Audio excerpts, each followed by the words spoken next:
In this lesson, I will introduce how to work with threads in practice. How to create threads using the traditional approach. The traditional approach has existed since version 1.0 when Java was first released. There are two traditional ways to create threads in Java. The first way is to extend the thread class. The second way is to implement the runnable interface. We will go into a demo.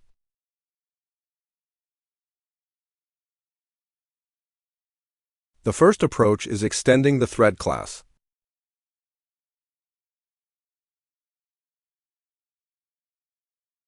Override the run method.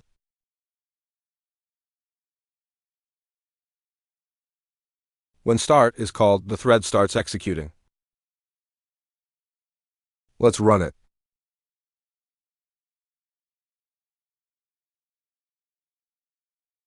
The second approach is implementing the runnable interface.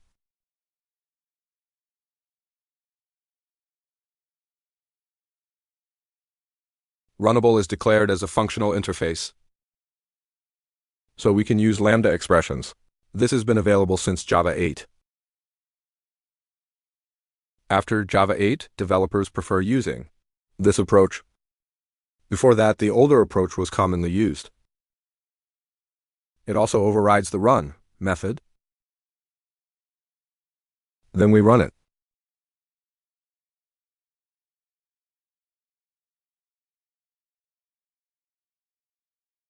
Now let's go back and observe how it runs. Here it is. Look at this diagram. It makes things easier to understand. In the main method, there is a main thread. It initializes one of the two approaches we just demonstrated.